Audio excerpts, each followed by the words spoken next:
Hello, tabletop gamers. It's time for the Weekender, so it's time to give away another awesome prize. Last week, it was the Blackstone Fortress box set. This week, we're giving away Shadowspear. Look at it there in all its glory. This bad boy's just hitting the shelves now, but if you get your comment in, you might win it. We gave away a copy a few weeks ago, so this is your second chance. What are you waiting for? Like the video, subscribe to the channel, ding our dong, and comment below telling us which faction is your favorite.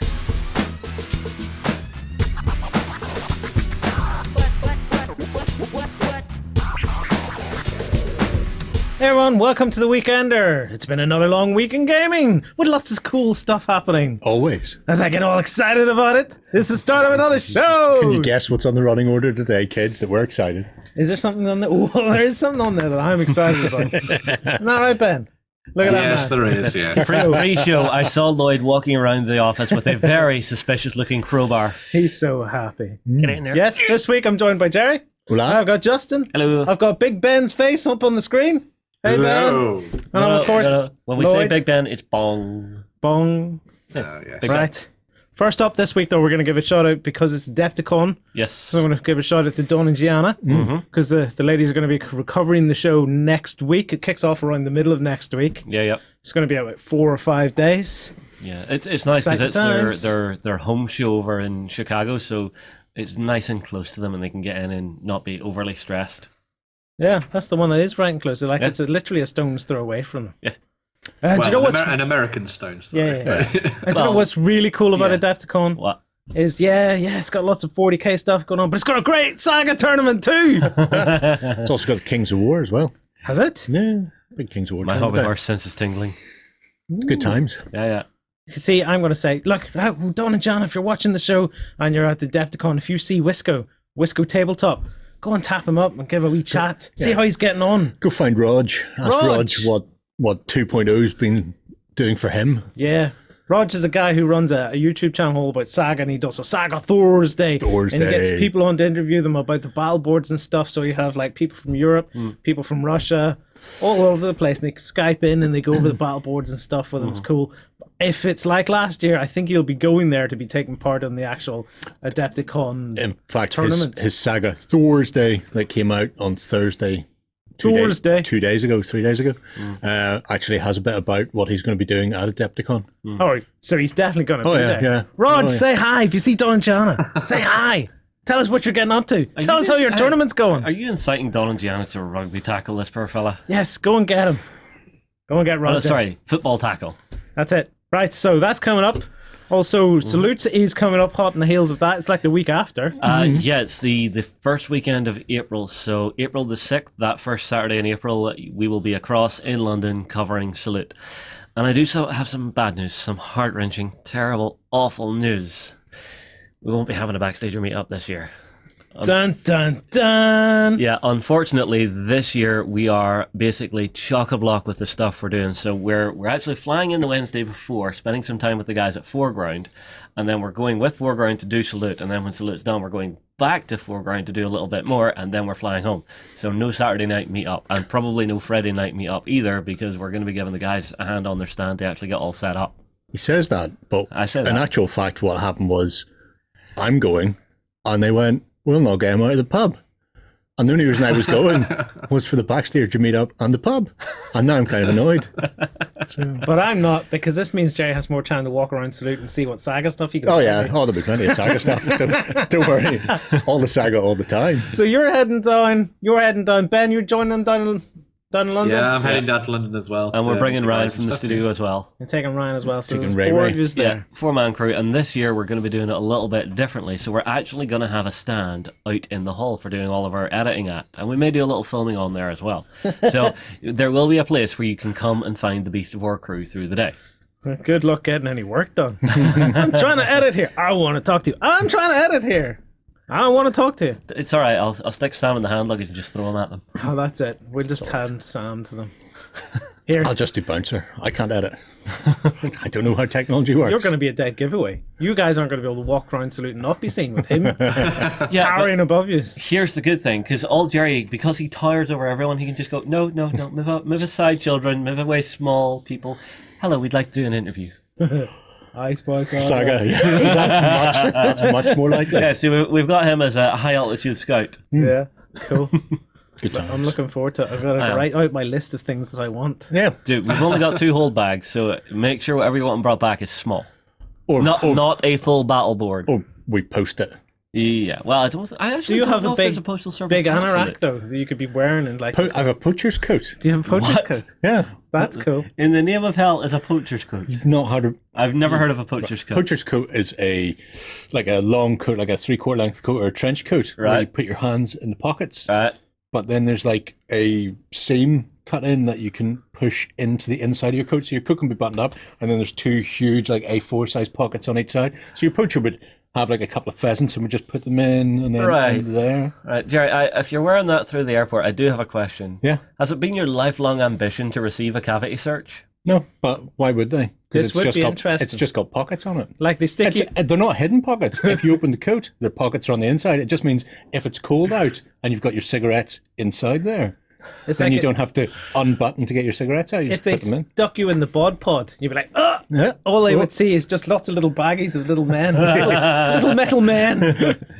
Huge amounts of them weighing me down like saddlebags on a horse. Oh, I hate the bod pod. Have you ever been put in the bod Yeah, pod? they do it. Every time you go through it, standard procedure now, you go through the body pod. Oh, what? Everyone has to. Everybody wear that? has to, Right. yeah. No, Every single person. Not at Belfast. They're much more lax. No. At Belfast, I've only been through the bod pod once, and I jumped in and went like this straight away, and everybody laughed, even the people using it. I was like, I feel really uncomfortable. I think it's because I just preempted them and just went like this. Nothing to see here. I didn't wait for any instructions. But man, does it make you feel bad when you jump in the bod pod where it can see everything and everybody laughs? Never had that, to be honest with you. Although one of Good times. one of the worst stories I ever heard for going through airport security was you remember whenever the War Machine Colossals were coming out? Yes. The Cadoran one came out first. That thing was sent through an airport with a fella to be brought to a show. And as they send it through the scanner, that comes out the other side and it gets pulled aside to be checked. And they turn to him and go, "Is that hollow? Parts of it? Why? No reason." Break it, open it up, and this is a studio painted colossal. And I'm just like, no, tears. They shouldn't have tried to carry his hand luggage then. Only themselves to blame. Ben, have you had anything weird happen to you in the airport? No, thankfully, no one's stuck fingers anywhere or anything like that. So Good times. Lucky you, mate. Lucky Yeah, you. Right, moving on. Yeah. This week's been exciting on the channel because we've had the 40k Shadowspear unboxing. Yes, myself and John sat down to unbox Shadowspear this week. It arrived late because of Storm Gareth, but once Yeah. we got it in the studio, as soon as it was through the door, this was open because I bought a copy of this straight off the bat, and I was just like, I don't care what else we're doing. John, you and me are unboxing this right now. No, put down the paintbrush. Put down the tank. You're coming with me. And we are giving it away, in case you didn't notice my excitedness. We're giving one away. at the start of the show. Can I have it? Look, Can I have it's it? here. Oh, I have it. Can I have it? It's here. Can I have it? You've already got one, you just told us. It's here. Yeah, Look. but then I'd have two. I'm interested in You knowing see how what, this works? Then I'd have two. in the comments, I'm interested in knowing which faction people want the most. Like, which faction of the two are you after? Well, the one that I've already got is the Phobos Vanguard Marines. So you're just adding more. Yeah. Because I mean, like the rules that they've added to them are absolutely superb. All right, you, Gerry. Do you like the spiky ones? The chaosy? Do I like the spiky ones? No. I don't like the spiky ones. Well, I don't know. It depends. Are they Zulus? Oh wait, no, they're Chaos Marines. They don't have to. Demonic kin. They're all Chaos Marines, which you'll find out when you see the Primaris Reaver unboxing. Really? They're Oh yeah. all Chaos Oh, Marines. dude. So, Need purity seals. Need them now. Not going to help. yeah. Can't polish a turd. You can't purity seal over a Chaos Warrior. No, all I'm I saying. am excited for this box because it has really turned things on their head for both the factions that are in the box, and it's another great way for people to actually jump into the game because you've got all your starter rules and stuff in there to Yeah. get you up and running. I haven't got past turds with purity seals on them yet. That's such an epic image in my mind. You with Photoshop, you just opened it up. Put it down. Put that Photoshop down. No, down. No. Put it down. Is that the editors you're talking to? Because that won't help. Yeah. Mr. Hanky will be dancing on screen in front of us right now. Yeah. So to bring us back on track, yeah, we're giving this away. Yep. And it's nice. It's one of their best boxes they've done in a long time. You like it. I like it. You like it a lot. I like it a lot. Right. What else is new, Ben? Oh, look, there's some Chaos Space Marines coming up. Yeah, so hot on the news of Shadowspear and giving that away, of course. The guys at Games Workshop are also working on some new Chaos Space Marines, which are actually available for pre-order this weekend. So, of course, one of the big ones is Abaddon the Despoiler is now out there in the world. He's going to be leading the attack for all the Chaos Space Marines on the tabletop very, very soon, no doubt. The new sculpt looks fantastic. I really like what they've done with him, sort of giving him this big presence as well, sort of so that he can sort of stand up against some of the like Marnius and obviously the returned Rubute Guliman, or Rowboat Gurliman, as I like to call him. As well as that, we've also got the addition of some new plastic kits as well. So there's the new Chaos Space Marine plastic kit, which is coming out, which a lot of people would have seen some previews of with like Blackstone Fortress and what they've done there. This is actually entirely compatible with the previous plastic kit. So if you're one of those people that's kept a lot of bits together and all that kind of thing, there are really nice options for sort of mixing and matching. You should see some in that article there where they've sort of mixed and matched a couple of the different legions together between the old and the new sprues. As well as that, with every new release that seems to come out now, there's also a new piece of terrain as well, and this is called the Noctilith Crown, or as people have also crowned it, the Chaos Space Marine Stargate. Someone wants that back at SG1. It's kind of weird looking though. Mm-hmm. Like, as if you're going to go through a portal, right? Do you really want your spiky bits on the inside of the rib? No, I don't. Well, I was thinking, that where's relies the to pain staircase to get into death. it? Oh, well, they're going to jump through it, man. Yeah. Oh, right, so they've got like a catapult, some kind of Space Marine ballista. But as you're going through a portal, you don't really want to be as you're going through the other. So bring it back up for a sec. Well, okay. Do you know what it looks like? It looks like some sort of medieval chastity belt. Yeah. That's what it's like, a part of a chastity belt from the Middle Ages. You're not the first person to reference something very similar to that. I'm thinking more of the Merovingian man, the Da Vinci's drawing. Did he put spikes on the inside? No, but if you just put had a someone in dude. position in there, you'd pretty much be like Do you mean the Vitruvian man? Vitruvian man, sorry. Do you mean like any circle that exists? So it's a circle. No, never mind. Reference lost. It's not lost, but it's just a lost, circle it's a and a circle. square with a man inside it. Light! Yeah, whatever. But the interesting thing about the actual Noctilith Crown in terms of gameplay purposes as well, it's almost their sort of like way to harness more warp energy and warp power, and it also has some really cool things to do with the Psychers as well. Interestingly, it's actually made out of Blackstone. That is obviously, as you might have imagined, from Blackstone Fortress. So it's this sort of new material that they've managed to get their hands on, and tentacles, of course, as well. Mutants everywhere. As well as that, they've also thrown into the mix a sort of updated codex, which includes a whole bunch of new stuff in there that's sort of been tweaked from chapter approved and all that kind of thing as well. I will say, though, that they have talked about on their blog that you don't actually have to buy this new codex if you already had the one from 2017, I believe it is, because a lot of the same stuff in there is pretty much in there. You can just buy some sort of update PDFs, and also if you pick up the new box for Shadowspear, which has some new stuff in there as well, and of course there's Vigilus Ablaze, which is the new sort of expansion to what's happening with Vigilus. There are some sort of data slates and data sheets in there that you want to use to pick up and sort of add to your force. So if you do have the one from 2017, you don't have to automatically go out and buy the new one, but it would help, I suppose, as well, which is kind of cool. So I have the box here for Shadowspear, right? So there's got the Demonkin in it. Yes. So I can take those models and run that with that codex. Yeah. There's a mini codex in this box with all of their new rules in there for both sides, so the Vanguard and the Demonkin. Yeah. And yeah, that's how it works. Cool. yeah, because obviously the one from 2017 might have those updated ones in, but you can download PDFs and all that kind of thing, or just pick up Shadowspear and grab that. So Yeah, it's nice to see that they're actually doing an updated codex rather than a brand spanking new codex. Mm-hmm. So that it's just tying everything together as an update. Yeah, it's a very cool idea. And I'm really liking the sort of new style and aesthetic they've gone for the Chaos Space Marines. I think they've sort of stepped away from the kind of almost slightly weirdly comical look that they used to have with some of the stuff that they had previously in plastic. And now I think they've sort of embraced that slightly more serious look, which I think is pretty cool. So yeah. See, one thing I'm noticing for them is if we look at the image, you can actually see the different marks of armor have been mixed in a lot better than what we used to see. Because it always used to look like just really modern armor, but I can see some like Mark III and Mark IV warplate mixed in amongst all this. Which is very nice. Yeah, it's a cool little touch. I think that really sort of helps to bring together that idea of these guys of, veterans of the Long War, that kind of thing. So, these guys have been fighting in the Imperium and out of it in the warp and everything for millennia now, basically. So it's very cool. Cool. Like it a lot. Mm-hmm. Spiky. Love all those spiky bits all over them. Yeah. Especially when I know, put your I know hand you're a down. fan of that. Oh, I didn't know this. Moving on. Let's keep this show moving on. We got an evil Australian next to look at. Don't we, Ben? And very evil Australian bloke.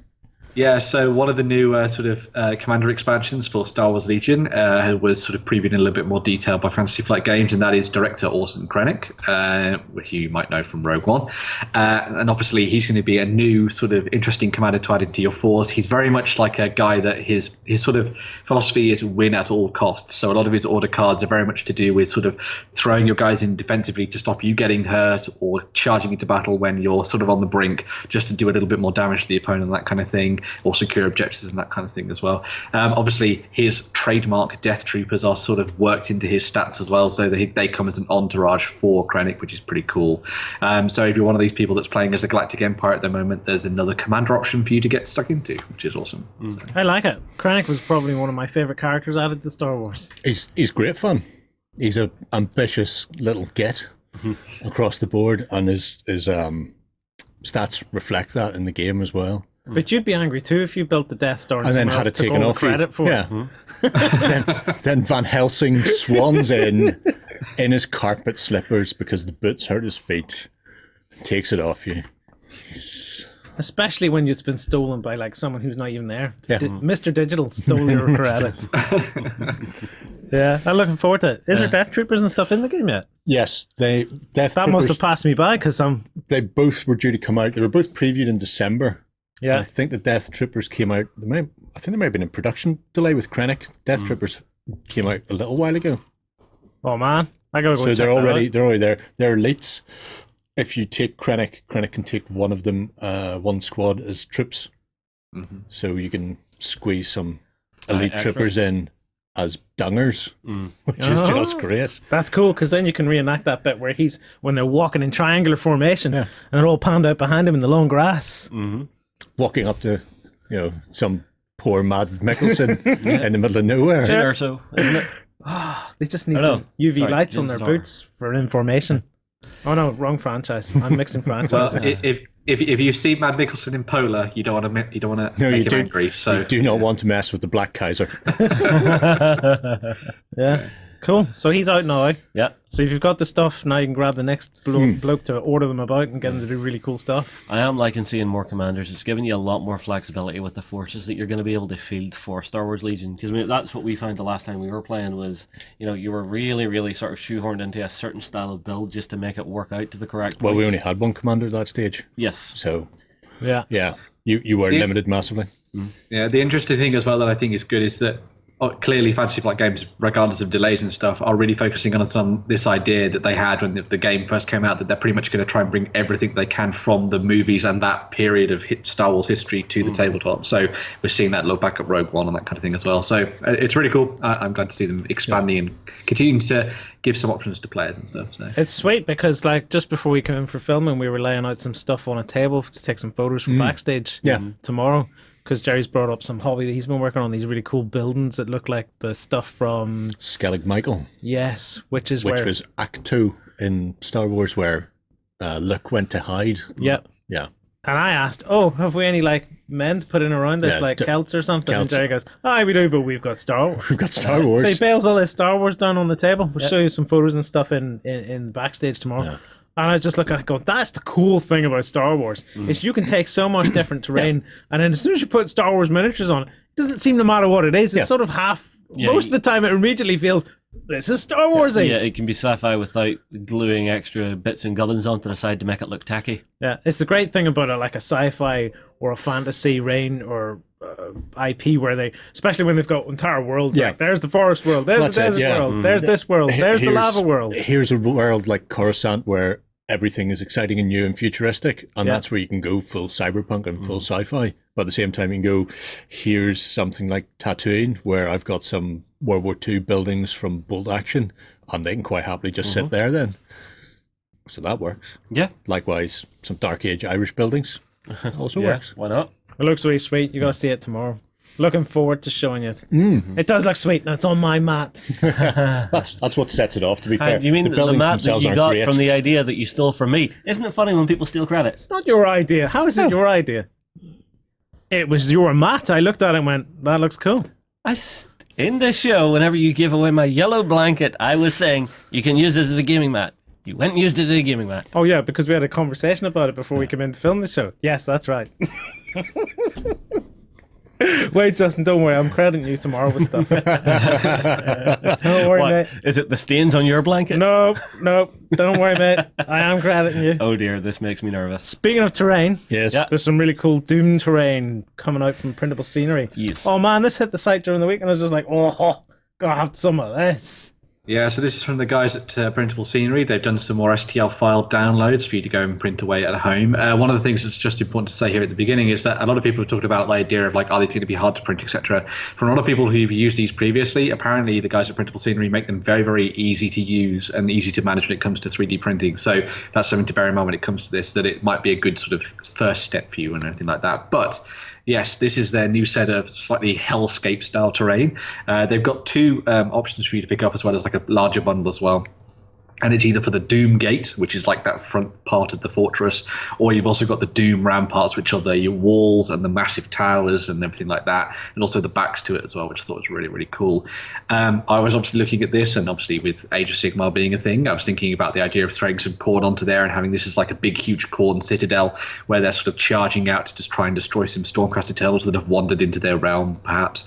The other option for this as well could be for something, if you're going to try and be going down the sort of like role-playing route. Maybe you want to send your really high-level characters into some sort of weird elemental plane style hellscape or something, and have them fighting through the gates of this fortress to try and destroy some demon lords or something like that, which I thought was really cool.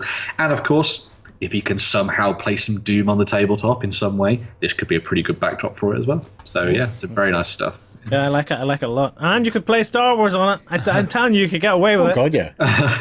I would be quite happy playing like 40k on this if you've gone into a planet in the warp. Go for it. Absolutely. I mean, these guys, the Demonkin, would fit, imagine that's one of their citadels. it'd fit lovely in there, especially that big circle that they can all jump through. Or I'd break out Ash from the Evil Dead and Evil Ash and a load of Skellies and go Army of Darkness. Oh man, the Army of Darkness. Yeah. One thing I was going to say as well is that actually each of the different kits have lots of nice little tweaks and stuff to it. So for the gate, you can change the way that their sort of like horns effectively come out the top of the gate, and they've got a couple of different options for the ramparts and the towers at the same time as well. So there's lots of little things in there for you to play around with, so it won't look the same and all that kind of thing. So yeah, very cool. Yeah, they've also got some other components in there as well, Ben. What have they got? So yeah, I wanted to just illustrate just sort of how wide-ranging this range can be as well. So they also showed off a couple of sort of additional accessories that have been worked in as well. So there's like a bridge, and there's also this like bubbling lava pools as well. So if you want to try and create something that's a little bit more dynamic on the tabletop and add some hazards in for your armies, you've got some really cool options there. A lot of people are actually saying what would be really cool is actually to use those bubbling pits instead of them just being for lava. You could turn them into sort of like the biomass digestion pools for the Tyranids or something. I was just do them thinking in do them in like green or blue or something. That could be pretty cool. So yeah, nice that stuff. could be really nice. I also like the way this bridge is designed, so that it's actually got that nice little bit of a sag to it, although I do wonder how you get that to work on the flatbed of the printer. There must be a scaffold or something in beneath that as well. Yeah, I would imagine there's some stuff sort of worked into the program to try and make it all work and things. As I say, the guys at Printable Scenery have been doing this for quite a while now. They've done some really nice Kickstarter work, and a lot of people have picked up their things. And a lot of people that have not necessarily tried 3D printing before have been using these and either taking them to Fab Labs or doing them at home and working through stuff. I think Dawn and Gianna have tried out a little bit of 3D printing on these as well in the past. So very cool. Yeah, I'm actually interested to give this company a go for some of the STL files that they're selling myself. You know, on top of Dawn and Gianna giving it a wee experiment. Yeah, What do you think? I think it's cool. I like did you see the sort of the spiky walls and things that have brought there? It's not just the cool. Do you see them spiky walls and stuff in the background? If I As I cut the bit. No, the lava ones. if I go Yep, just one there. image there. These jobbies, right? So the pools at the front, then you've got the spiky sort of stuff at the back, which is cool. Yeah. And then it's tied in really well with the mat. We have one of those mats as well. Yeah, we have one of those. Who's that from? Game Mat EU or someone? I think it's deep cut. Is it deep cut? I'm not 100% certain. It's one of those two. I Yeah, just one of get them. it's game mat because I have it. Ah, okay.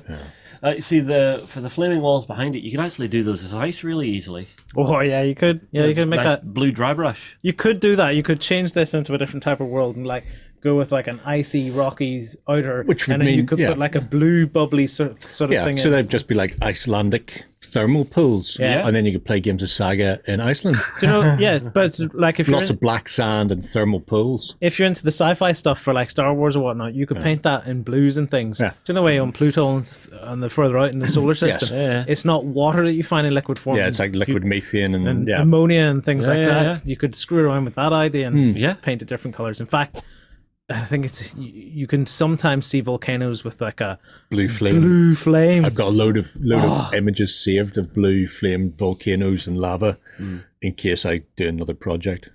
In case. In case. So I mean, like even here on Earth, you can get blue flamed. Yeah, yeah. It's like take that and just twist it on its head and do blue flames and stuff. Yeah, yeah. That'd be really sweet. Liking that. Liking that a lot. Right, Benno, what's up next, mate? So next up, we've actually got a little bit of board game news, and that is that USAopoly are actually creating another IP game. Surprise, surprise. And it's called Die Hard: The Nakatomi Heist. Ooh. So this is Die Hard now on the tabletop. The premise of the game is that it follows the sort of that first movie, or if you want to be delving further back into the past, the book called Nothing Lasts Forever.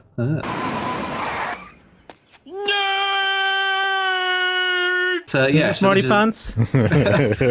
So this is an asymmetrical game where one player takes on the role of John McClane, as you might imagine, and everyone else plays as the villains who are trying to find him and stop him from ruining all their plans. It sounds really cool. We don't know too many more details about it just yet because we heard a little bit more about this at Gamma, but hopefully we'll hear some more extra stuff in the coming weeks and stuff because it's meant to be out very, very soon indeed, towards the end of spring, I think. So watch out for that one. Yeah. See, I'm just waiting for this to turn up in the studio just because there's so many bad one-liners you can do because you can just open the box to go, oh, now I have the board game. Yeah, I need to watch the movie because no Have you one-liner- never watched it? I have watched the movie. I mean, I need to rewatch it because all I'm thinking about is the bit where he drops him out the window. Yeah, well, all right, this is... Yippee-ki-yay. Yeah. Yippee-ki-yay. Yeah, that's a good one. Yeah. Then there's the scene with him in the air duct. Yeah, let's get together. Let's have a few laughs. Let's have a few drinks. I know I'm quoting it wrong. Come out to the coast. We'll have a few laughs. There you go. I know I'm quoting it wrong, but I'll do it anyway. Yeah, there are This is the story of my life. There are no bad one-liners in that film. That film is just wall-to-wall classics. Yeah. And I believe you get re-rolls if you do a Hans Gruber impersonation as well. Yeah, but you're only allowed to play it if you take your shoes and socks off. Yeah. Oh, well, the McLean character. What, do you have to obviously walk has on your balls of your feet? What, Character do you have to obviously walk has on to. your balls of your feet? You have to walk on your balls and feet. Do you have to walk on the balls of your feet? Or make fists with your feet? Yep. I'm tired. Right, you go and do quiet. that. I want to see that. Just. Be quiet. No. Nothing's gonna paint a better picture in your mind than what he just said. Now, dude, anyway. come on. Yeah, so Just the in next bit of Norman's news bed. is some stuff that came out a couple of weeks ago from Warlord Games, and they're expanding on their sort of Dark Age collection, and so they've introduced a couple new miniatures into the mix. So there's 3 new Norman characters. Well, they're not new; they've existed for thousands of years. Well, 1,000 years. But yes, there's Bishop Odo, Duke William of Normandy, and Turstin Fitzrolf. Now, I know the first 2. I have no idea about Turstin, but he sounds like a cool character indeed. I believe, Gerry, you were telling me that he was like a friend of William's or something on the battlefield. But, he was one of William's closest friends, and he was apparently the standard bearer at Stamford. Oh, right. So he should have a massive standard on that spear that he's waving there, which explains why it's so big. But yeah, they've introduced those 3 new characters in metal for you to go and pick up. And they've also done some extra stuff with some Saxon cavalry and also some slingers as well, which I thought was really cool. Right, hold on. Let's see Cav. And then you got some cavalry. Yeah, look at that. Sweet. I wanted to talk about these last week, but they came out so end at the tail end. They didn't make it in the show. But it ties in well with what we were talking about last week. On the backstage show, we were talking about how Saxon Miniatures had moved over into Warlord. So Colin's been looking to do things like this for ages, but it's just finding the time to actually get them done and dusted. I really like these slingers, especially the Saxon slingers, because I have a set of his Viking archers, and the Viking archers and these Saxon slingers are so close in actual outfits, because let's face it, Dark Age outfits weren't massively different, especially between the Anglo-Saxon / Anglo-Danes and the actual Vikings. Yeah. It means you can easily have these mixed in with various warbands, and they won't look too dissimilar because the sculpting style is all very consistent throughout the ranges.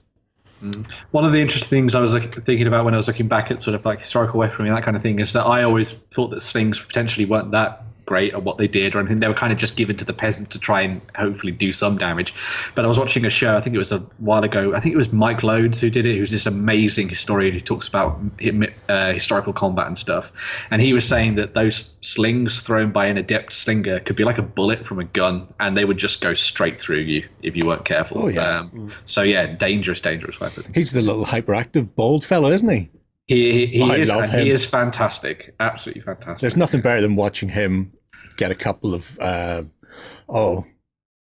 weren't even draft horses. They were a couple of Romany horses that would pull their caravans around the place, and he decided he was going to show how good chariot combat was, and so he got these two together and was firing a bow off from the back of one of these as it tried to gallop along, and he's going, they're not a pair, they're not a team, normally these would be grown up together working as a team the whole time, these have no idea what they're doing, they're trying to pull against each other and go off, and he's still at the back of this throwing firing bows and throwing javelins all over the place. He's great. Is this on YouTube? No, well, it probably is what's now. The program? I haven't seen that one in years. He did a program that possibly is on YouTube at the moment. I think somebody might have found it. And I think it was called Weapons That Made Britain, and it is an absolutely fantastic show.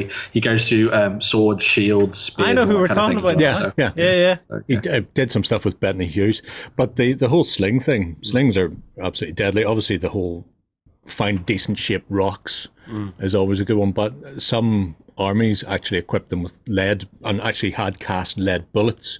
Oh wow! So they were sort of oval shaped, so you weren't having to go and look for a stone that has the right shape. They would just cast lead shot, I didn't realize which is why the guns, when guns came in, the lead balls were called shot because it was just the new way of firing the shot.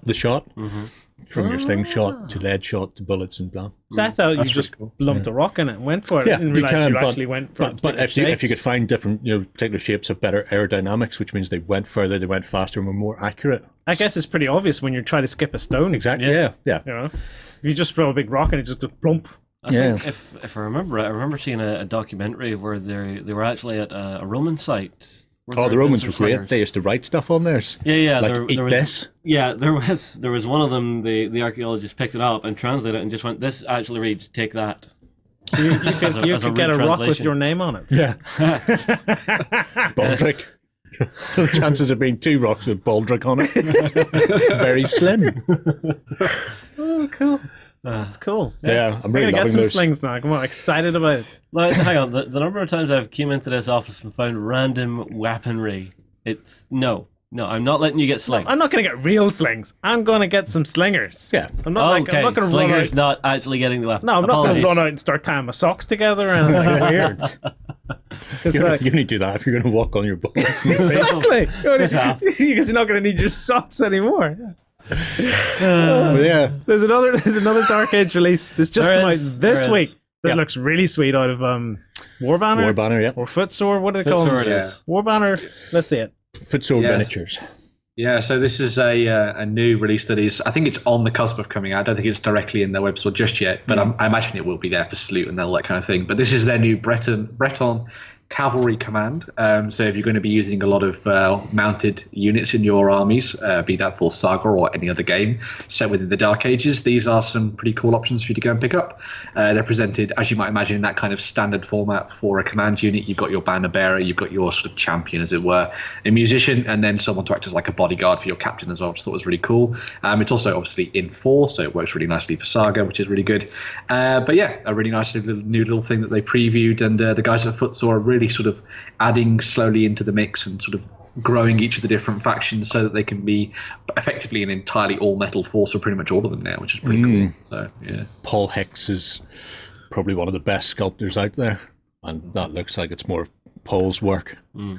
I know he certainly did all the other stuff. So Well, one thing I was actually going to say as well when it comes to the guys at Footsore and Warbanner is that if you haven't noticed it or you don't spend a lot of time on their web store like Lloyd and Gerry do, they actually do really nice things where I think it's every month they do a new miniature. Yeah. So there's some really, really nice special miniatures on their website. They've done in the past things for their feudal Japanese range. They're doing, I think it's a hoplite at the moment. It's a special a special character and that kind of thing. So keep an eye on that and sort of watch out because there's some really cool things in there that will, add to your warband and maybe make a sort of dynamic new leader for your guys on the tabletop. So they are keen on that because regularly you'll come in and go, here, do you want that, Lloyd? I got that because I placed an order and then he sent a special character and stuff. Yeah. And because I place multiple orders in a month, I get multiple of the same character every month. And then we have that awkward moment where we both turn up the game and we've got the same Yeah. Well, Well, what if you have to change, clearly? As long as they're not touching, that's fine. Well, it has to change. It looks cool. I really like it. Yeah. I love the way they just round out their range even more. Right. A little feature here. We're going to have War Meets Matt soon, but coming up before that, we've got a challenge that's going to be running through the project system, Ben. Yeah, so starting today and running until April the 13th, you've got a month to get involved in the Vermintide Survivor Challenge. Now, Laughing Boy, one of our community members, awesome guy, is going to be giving away a collector's edition code for Warhammer Vermintide 2 on Steam, so it's on PC, so bear that in mind. But you can still get involved anyway, which is pretty cool. But effectively, what we want you to do is dive into the project system. You'll be able to find on the drop-down menu for the sort of related contests an option for the Vermintide Survivor Challenge. And we want you to kit bash either 1 survivor, 2 survivors, 3, 4, that you think would be able to hold out in the Skaven invasion during the end times of Warhammer. So, we can't wait to see what you guys do. We know you guys love messing around and boshing things together, so this is a perfect excuse for anybody who's got loads of the Frostgrave stuff, pretty much. Go and get all that wargaming Lego, bash it together, and you might be able to win yourself a pretty cool PC code. So and it's cool to see one of our community members feeding back in, using the project system to get other community members involved, and then he's going to judge the stuff over on his YouTube channel. Yeah, isn't he? Yeah. So Laughing Boy's got his own channel where he does a lot of stuff. So he does miniature reviews. He also does a couple of different playthroughs with his family as well, which is really cool. I believe he's done some really awesome stuff for Hero Quest in the past, which is well worth going to watch. But yeah, go and check him out and see what you think. But yeah, the post is live now. Go and get your project started, and we'll give you a month to put something together. We want to hear some names and background for all these characters as well, because that's always important when it comes to these post-apocalyptic survivors and that kind of thing. So yeah. Sweet. Cool. Thank you very much, Laughing Boy. I think that's a really cool Get in idea. there, Martin. Go on, you good thing, you. Right. We've got a War Meets Matt. This really cool Matt came in. It's very cool. Who's it from, Justin? It's from the guys at PW Work Games, I believe. It literally is just called the Frostgrave War Games Terrain Mat. So it's from these guys here. Lovely looking mat, but I'm sure Warren wants to win a bit about it.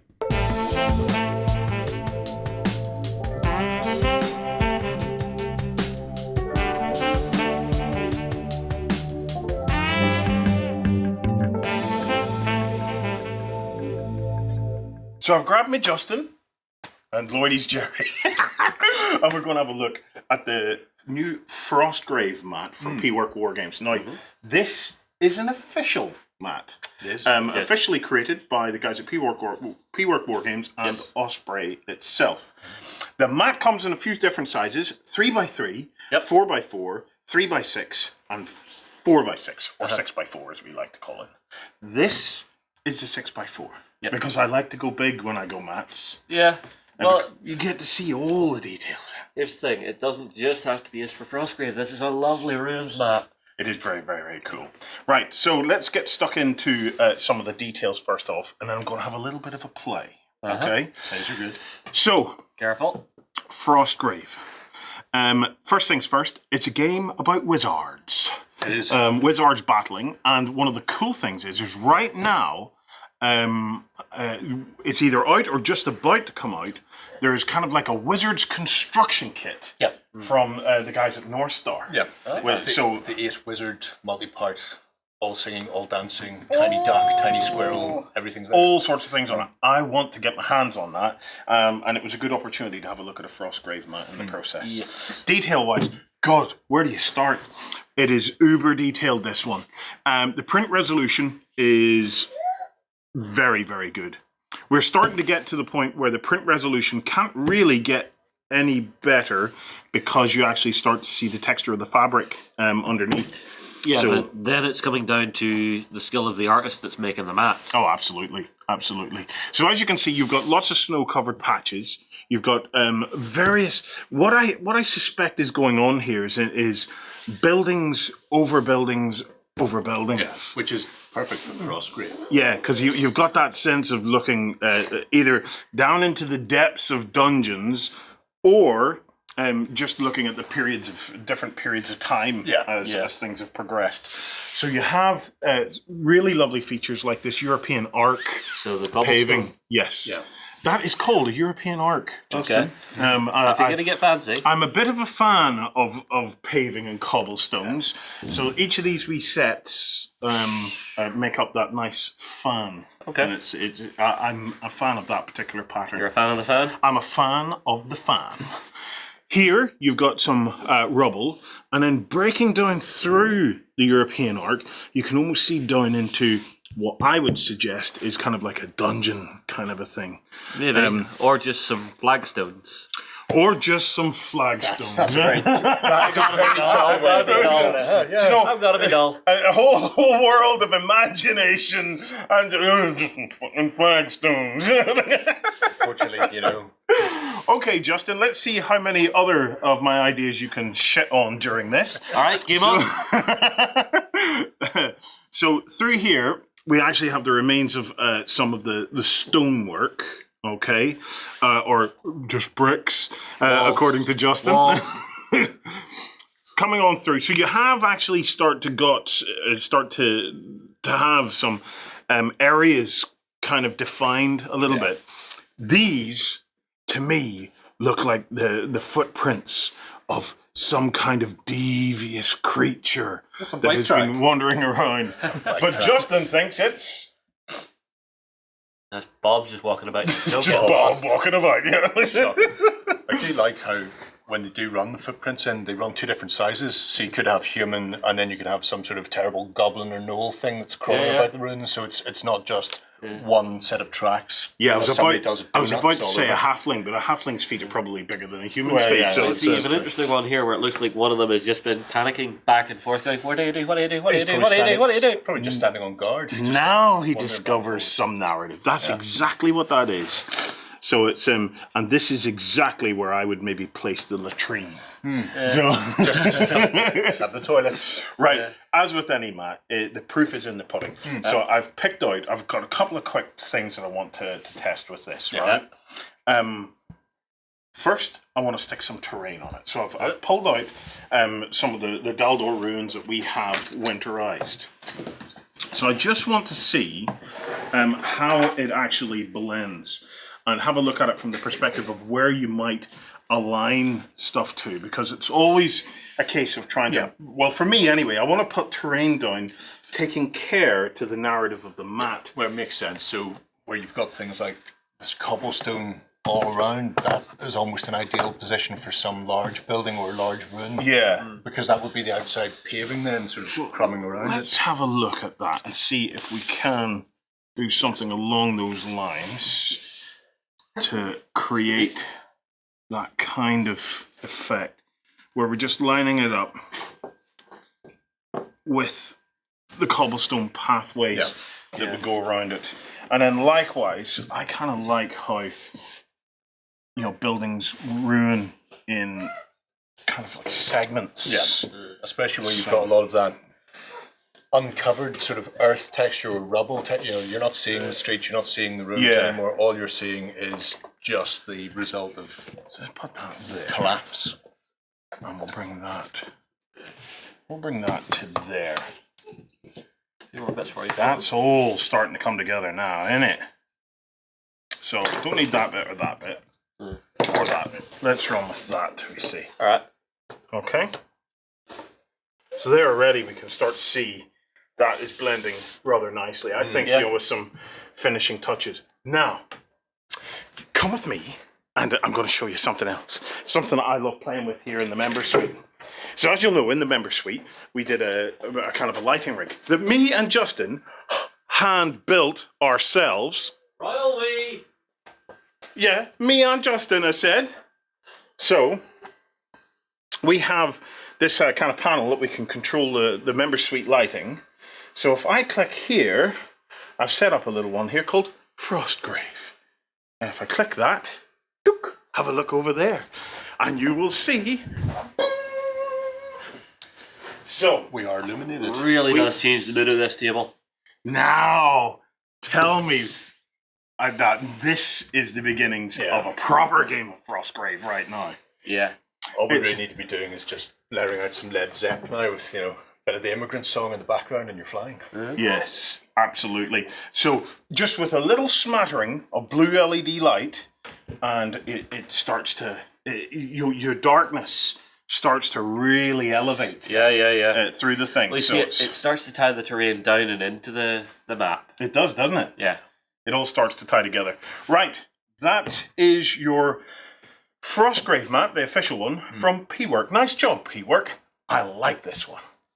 I always love mats that let me actually just do a bit of theming work with what I'm rolling with. Like seeing all that nicely ruined stuff just being on the mat and then putting some runes on top of it really blends it all together. Because there's times I put runes down and there's nothing around it. It's just that hard edge where the rune ends. And that annoys me a little bit. Yeah, it's kind of cool. I see what you're saying Easily there. annoyed. Rather Stab it. rather than it just being a hard edge, bang, there's runes and then there's no sign of the here's actual the runes. rest of the map. Yeah. Yeah, it's a nice detail to have, and it's nicely thought out. Nice neoprene love. Nice. Right, Kickstarters, gents. Yes. I got a couple to Yes. go through. I've got a few to go through this week. First up, we've got Miniature Jungle Terrain. So this is from the guys at TH Miniatures or THM Miniatures. Let's go it that way. I'm going to do it that way instead. TH Miniatures. It's Terry Miniatures. Terry something.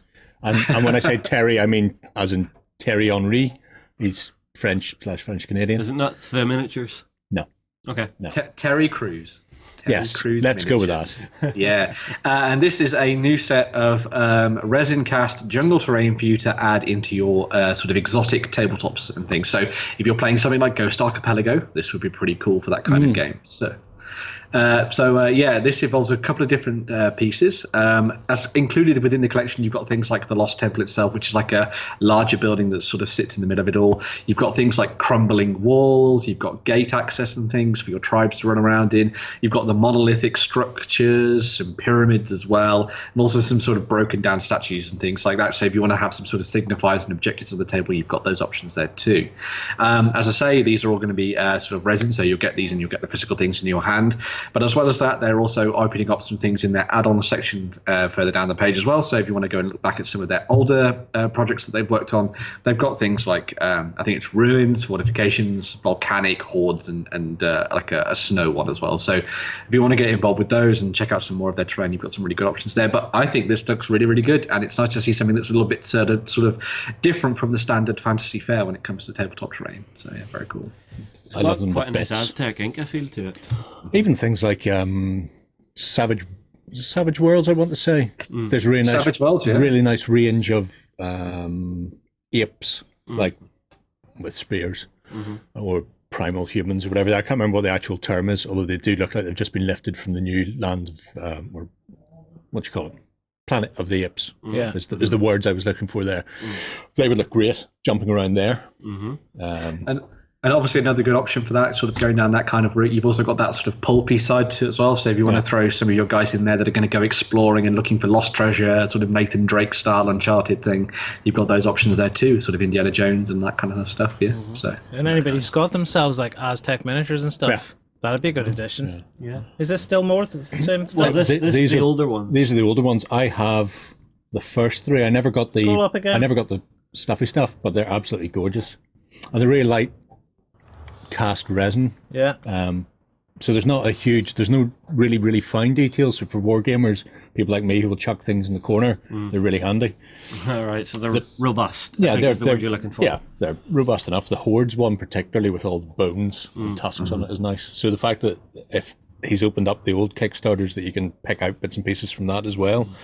Definitely some of the Horde stuff would mix in with this, because you could go for that deserted Aztec temple with your Land Before Time, because there's like massive dinosaur-like bones in there. Just Yeah, have it I like the strewn idea. about. Or you could again, like we've talked a few times, take it into the Star Wars universe. Yeah. They could be like bantha bones and things.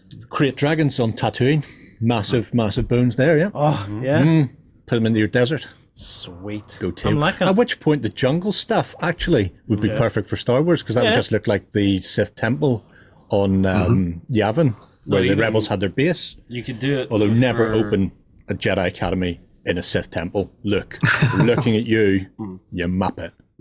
You could do it for Force Awakens as well. Whenever Han and Chewie land with what's her name?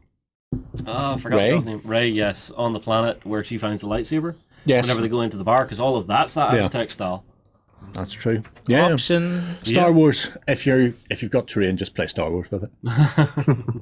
Gary's advice for 2019. Yep. But we do have another Kickstarter that might tie in really well with this. Yes. This has only got a few days left though. But we thought, it ties in so well, we'll highlight it anyway. Yep. So there's the Jungle's Awakening, which is basically a lizard man army Yeah. that's been going great guns. What is it? Is it funded? It is funded, isn't it? Scroll back up. It's Oh, it's underneath bed. funded in a massive It way. is funded in a massive way. Yeah, people are digging this. Yeah, But so this this is from the. this Sorry, one- I was going to say this is from the guys at Last Sword Miniatures. I think they've done some stuff before, which was sort of elven based, which was really cool. Did Elf and some that look not dissimilar to Warhammer's Old Empire as well. Yes, very true. But I think you'll see that this stuff could blend in real nice with the Kickstarter we've just looked at. Yeah. Yeah, so they're looking at doing a range of between 28 and 32 mil, whichever wargaming scale you're using nowadays for your sort of standard fantasy stuff. A lizard folk army, as Loeb was saying, they've sort of thrown into the mix. They've kind of hit all the bases that you would have imagined from sort of like looking at the old world and that kind of appearance of lizard men and things. So you've got things like, as they've named them, skinks, saurians. There's some big things that are a little bit like croxigors. They've called them caiman, which are looking absolutely epic.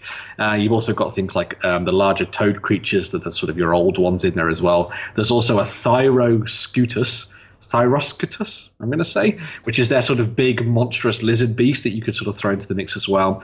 They're doing these either as sort of smaller packs, or you can get them as larger regiments, or the entire army as a whole if you really wanted to as well. And they've actually been working alongside the people who run the Ninth Age, which is sort of like that sort of spiritual successor to Warhammer Fantasy, to try and create a sort of list of units and list of army sort of bolt-ons and that kind of thing that will be useful for that game. So if you wanted to try and find a game to play these with, and you didn't want to play something like Age of Sigmar and play as the Seraphon, for example, you could use these in the Ninth Age, or whatever you wanted to try. Maybe you wanted to get stuck into sort of Warlords of Erewhon with lizard folk and that kind of thing as well. It'd be very cool. But yeah, looking really, really awesome. And they've also thrown in a couple of bits and pieces here to sort of develop terrain options and that kind of thing as well. But yeah, looking really nice. And lizard men are always fascinating to see how they get brought to the table. They're always so full of character as well, which is really cool. So That's so cool. I have a salamander army for Kings of War somewhere that really could do with being fleshed out. Not that I'm going to start any projects anytime soon. That big beastie they've got is awesome looking. And then that other sort of command guy who's all like, do as I want. Jazz hands. Jazz hands in it. Kermit Jazz hands. He reminds me a bit of what's the guy that they go to see, the Jar Jar Binks, and he says Boss Nash. Boss Nash. Brian Blessed. It reminds me of that's really cool. I mean, like Ben was saying, there's so many different fantasy games, That could be Star Wars. like Age of Magic and stuff. Oh yeah. That too. That you could use that in. Yeah, so it's hard one. It's a hard one to resist. Go back to the big beastie. All right, The one with the massive here. astral lab on its back. Yes. That one. Because I was as he was scrolling There it down is. through that, I was It's- going, this is quite hard to resist. I can understand why it's like funded pretty well for a range of That's only minis. €45. So you have to assume that he's on at least a 60 mil. Yeah. That's not bad. Well, it looks like there's a couple of bases have been added together, so it's a 60 mil with a couple, maybe 32s beside it. Go back They're up only to the skinks. They don't need to be go back up to the 32s. group shop. Have they got any painted shots? Just at the very start, I think no, I think there's one or two. So if Whiz you- back give up me a to the sec, top. Give me a sec. Because I'm kind of I'm sitting here going, oh, must resist, because I've already got my Kroot and stuff to make into my green, skinny sort of army for Age of Magic. Oh, I know they're not lizards, but I'm saying I already have, like, because I'm looking at this going all the colors and stuff you yeah. would paint it, but I already have an excuse to do something that's all colorful. Oh, here we go. Is this the stuff? That's test. their scale test. So yeah, so their skink sits bigger than a GW skink, but smaller than a GW skink. So that's good. Any more? No, there's just some how to play stuff, and that's the end. Oh, man, you guys, Bits you and should get pieces, some more teasers. painted minis up there. But then again, you are funded and you've only got not very many days to go. Right, Week to go. up next is another sort of cool terrain thing that's popped up this week. Yeah, this is one Justin, that kind of you- has you me really like excited. this, didn't Yeah, you? this is one that has me excited. So this is Puzzle Lock playsets. Yeah. So it is funded. It's a 3D printer Kickstarter. So the thing I instantly like about 3D printer Kickstarters is as soon as those files are designed, they can be instantly digitally sent to the backers. There is no shipping. There is no that stuck on a boat from China. It is just there in your inbox, and you can start playing about with it in your 3D printers. Yeah. But the look of it is absolutely great. So you've got two types here. So you've got this really nice sort of cave hacks design, and it's all interlocking. So you see the little sort of like dovetails here beside it. Yep. How many times have you laid out a gaming board with just flat edges, and it takes a knock or someone shimmies the table, and all of a sudden you've got gaps all the way through your play area? Ah, it's so annoying. Jigsaws are the way of the future. Yeah, just a Give me little dovetail and jigsaws. it's fixed. And you've got so many different options for the cave. You can make a really huge network. And again, this is not something you have to worry about. How many of this component am I getting? How many of this component am I getting? If you need the component, you just set it to run. So you design out the cave that you want and then print all the bits you need for The it. thing about this, and you'll probably see it when the picture scroll down a wee bit, just stop there, right? Yeah. So no, go back. Well, go back up and then we can come down, right? Now you would think of this being hex based, it would look kind of hexy, but they've done a really good job of sculpting the actual caverns and stuff. That when they start putting them together and painting them and Yeah, stuff, it's those organic join points. it really doesn't look that hexy at all, which is really cool. It looks really bubbly. Like even there though, you can see that it's a hex pattern. When you look in close, see on the picture on the right, Yeah. it doesn't just go I'm a load of hexes. Yeah. I think it works really well. Yeah. The other one is a square based one where it's more of like a true internal dungeon. But even it has some really cool components. You've got like different doors and things, and then you've got all the different corridors, archways, some of the steps. I love the idea of doing like big altars and stuff with those steps. Maybe stick 4 or 5 of those together. It'd be very cool. Then what else do we have here? Yeah, we've got some triangular stuff. And Cheese there's- wedges. Yeah. But there's what it looks like. And there's what I'm talking about. You see the way they've put 4 of the raised areas together for that? Yeah, That just looks really cool. with the doesn't it? genie on the top. With the genie on the top, yes. So you like that? They've given you a very modular system, in your opinion, for building things that Yeah, well, that look you're not at it. expecting. Look at everything you're fit to do with this, just mixing and matching the way you're putting stuff together. Now there is a point where they pass from being in the caverns to the square stuff somewhere on this I page. think it was actually during I'll ask Ben one what of the he videos. thinks. Or was it during one of the videos? I think it was one of these 2 videos down near the bottom where it actually runs you through like a nice pan of going Yeah. from the caves to the dungeons to the components on their own. Well, Ben, let's come over to you. Justin, you can just double check that. What do you Yeah. think, Ben? Yeah, I'm really liking the look of this. I think it's fascinating to have some more options for people that want to try and create dungeons. And obviously, with this being STL files that you print at home and that kind of thing, it's slightly less sort of like expensive than going and buying out the big sort of Dwarven Forge stuff and all that kind of thing.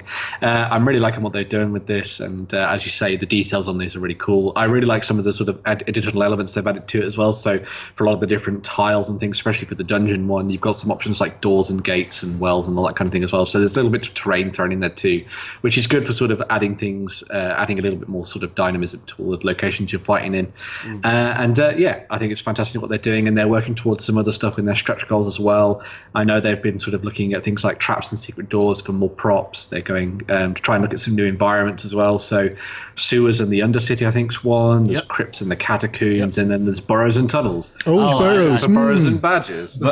Reset the clock! How did you sneak that in? No, it is on the Kickstarter. He's not lying. It's right there. Burrows and tunnels. Oh, is there any Mage Magic stuff on there? No, it's not. I'm enjoying this because I've been looking closer and closer at 3D printing this last while, and I want to do some more experiments. So I mean, like, yeah, something like this, I would probably jump in on to have a bit of an experiment and a bit of a play with. Yeah, that's 2 really cool 3D printing things we've looked at this week. We've got the Doom stuff. What is it? The Doom gates and stuff coming out of Printable Scenery. Yeah. We already have a massive range. Like if you they go have a and huge check our catalog. website, Yeah. the catalog's just immense. It's good to see some other stuff. So like if you're investing in 3D printing, there's no shortage of stuff for you to Yeah. get on with. Really cool. Right, Ben. Up next, our last Kickstarter this week is... Yeah, so the last one is called Critical Core, and this is a new sort of role-playing module system, sort of newly designed thing by Game to Grow. Now, Cass and Ryan have talked about this a little bit more on Indie Thursday this week, so if you haven't watched that show, it's very, very cool to go and check out. So go and just find that on the channel. We'll have some links below and stuff as well. But Sam's also talked about this as part of his D&D in Therapy article as well. And this is a tabletop RPG that has been designed to help people who are on the autism spectrum, specifically children and younger gamers and stuff as well. And it's all sort of designed to help them build their confidence and their social skills. So the game plays a little bit like a role-playing game. It's based on the Dungeons & Dragons system for 5th edition, but with a lot of the sort of tougher mechanics ripped out of there to try and make it a little easier to learn. And it comes with all the things you would expect. So it comes with character sheets and module adventures and that kind of thing. You've got dice, all the character sheets, blah, blah, blah. But the really cool thing that they've added into the mix as well for this is this thing called the Facilitator's Guide. And this is effectively that therapeutic element of it. And it helps you as the storyteller or the narrator sit down at the table with younger gamers and younger role players and sort of work through some of those things that will help those that are on that spectrum. So I think it deals with things like problem solving, sort of the changing of plans and having to dynamically think about what you want to do next, working together in cooperation, also things like confidence building and communication as well. So they've really sort of delved into this and done a lot of testing and studying with a lot of other groups and kids and that kind of thing, just to see how it all works. And the other sort of big plus to this as well is that it looks really cool. The artwork looks amazing. The finish on a lot of the stuff they've done for it looks really good as well. I'm really digging the monster cards and a lot of stuff they've done for the character art and that kind of thing as well. So yeah, really nice looking Kickstarter. And as I say, Cass and Ryan have talked about it in a little bit more detail on Indie Thursday. So if you want to learn a bit more, you can go and talk to them about it and in the comments and see what they think as well. So yeah. It's cool. It is cool. I remember when I was a kid, I was quite shy. But there was a guy came over from England. I'd never really done role playing before, but he sat us all down. He got us all role playing, and suddenly you've got 4 or 5 kids. You don't normally talk to each other that much. Yeah. Maybe it's your neighbors, like they live close to you and stuff, but you don't really engage with them. And then all of a sudden you're together and you're communicating. You're having your adventure. You're having your head on your sprite unfortunately cut off when your brother decides to be the DM and tries to just ruin everything you want to do. Isn't that right, Warren? Yeah. That's when it's all about ruining hobby. I was just going to add one more extra thing in there. A lot of people have talked about this with Sam's article they did last week about sort of D&D and therapy, and a lot of people just assume that we're thinking that role-playing is the only way to try and achieve that kind of thing. But the same goes for tabletop games of any type, be they card games, board games, role-play games, or war games themselves, like Saga and all those kind of things. Yes, it's that ability to sit around a table or stand around a table with other people and sort of generate these interesting stories around other people and just get used to it on a confidence level as well. So, but it's about the interaction in the real world. Yes, you're not carved off and looking at a screen in a room on your own. When you're doing tabletop gaming, you're literally like this, face to face, talking to each other. The way to describe this is it actually sets a social framework which has some very clearly defined boundaries, which makes someone who's perhaps a little socially awkward feel quite safe. And it actually helps them because it gives them, now this is something very silly, it gives them permission to be social.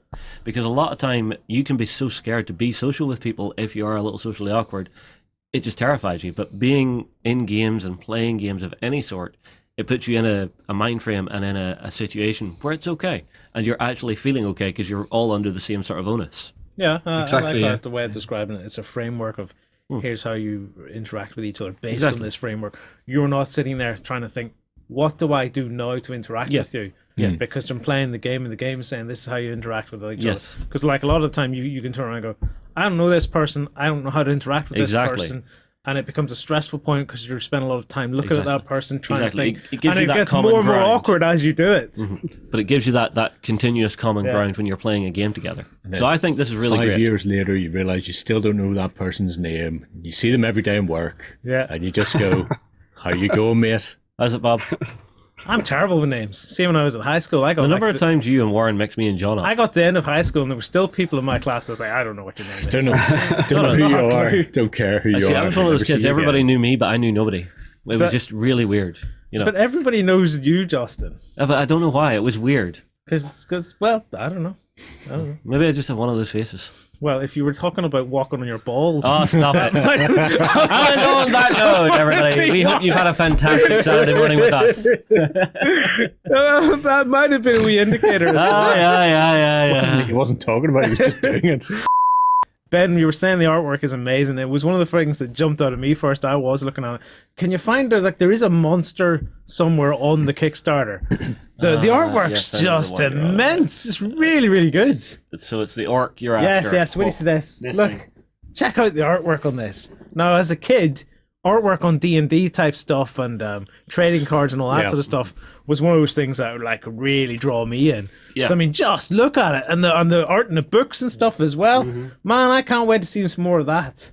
That's just awesome. Right, gents. What do you think, Gerry?